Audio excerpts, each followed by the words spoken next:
décoration chalet, le style Savoie-Mont-Blanc, est né à partir du précédent livre que j'avais écrit qui s'appelait L'art de vivre à la montagne, et les éditions Glénat, ayant trouvé le précédent livre très à leur goût, m'ont sollicité pour écrire celui-ci qui était finalement un des axes de l'art de vivre la montagne, c'est-à-dire uniquement la décoration.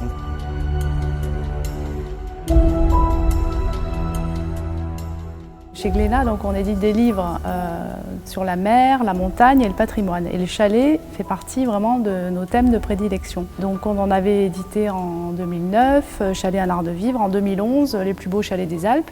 Mais on n'avait jamais consacré un livre à la décoration. Pour faire un bon livre, il faut un bon sujet et il faut un bon auteur.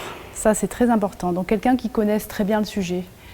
Et évidemment, Marie-Christine était tout indiquée. Et il se trouve qu'en plus, elle avait et le temps et l'énergie de s'y consacrer. C'est une belle rencontre. J'ai beaucoup aimé travailler avec elle. Je pense qu'on a toutes les deux nos convictions, nos goûts, mais qu'elle est ouverte à la discussion. Et du coup, ça s'est fait, je dirais, que de façon fluide, naturelle.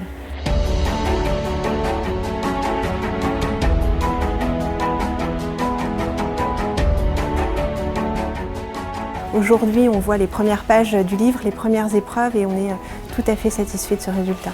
Il a été enrichi grâce à un partenariat avec Savoie-Mont-Blanc. Claudie Blanc-Eberhardt a cru en notre projet, ce qui est formidable dans le cadre d'un livre fait en partenariat avec un territoire, c'est qu'il y a une espèce d'émulation qui se crée sur le territoire, qui fait que le livre est d'autant plus attendu par l'ensemble des acteurs de ce territoire, que ce soit le grand public ou les professionnels. Savoie-Mont-Blanc, c'est une région extraordinaire parce que c'est quand même vraiment en France, je crois, la région où l'art de vivre en montagne évolue le plus vite. Je pense qu'il y a trois parties très distinctes dans ce livre, qui sont d'abord un découpage pièce par pièce. Ensuite, il y a une seconde partie qui s'appelle Design et Designer, où j'ai essayé de trouver des talents qui s'inspirent de la montagne. Et la troisième partie, ce sont des visites privées.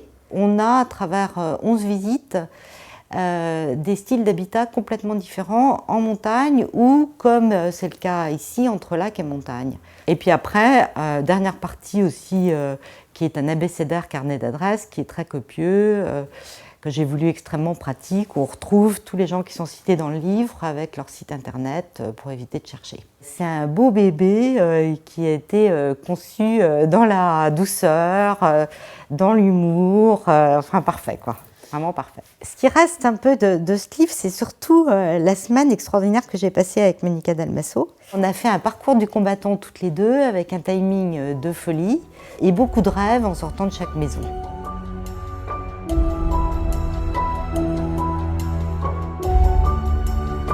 C'était une super aventure de participer à la création de ce livre parce que du coup on a découvert, enfin moi j'ai découvert des endroits que je connaissais pas du tout, des sensibilités, des personnes très impliquées ou très attachantes en fait.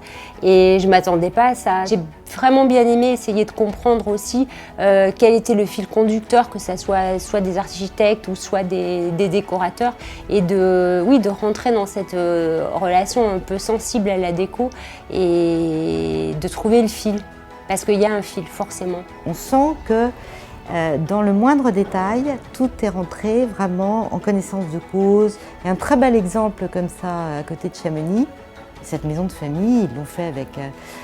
il y a un supplément d'âme, vraiment. Et ça, c'est très touchant.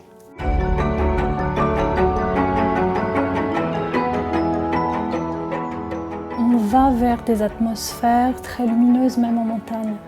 Et ce qui était pour moi assez révélateur des années précédentes, c'était que le design, la ville pouvait influencer la montagne et que maintenant la montagne, avec toute sa force, peut influencer aussi d'autres environnements.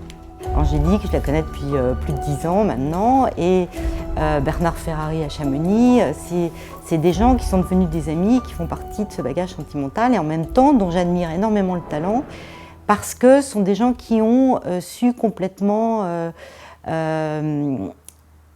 rendre l'art de vivre moderne, sans perdre pied et sans perdre leurs racines.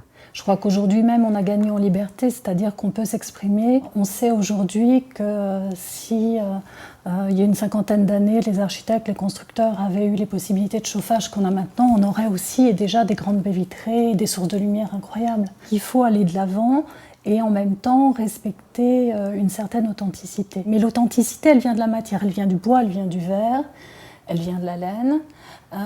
Et ce mariage est en perpétuelle évolution. Je suis optimiste parce que je trouve que c'est un livre qui est à la fois confortable, un peu comme au coin de la cheminée, qui est élégant et qui fait rêver surtout, qui donne des idées, qui donne des envies. Et ça, c'est important pour un livre.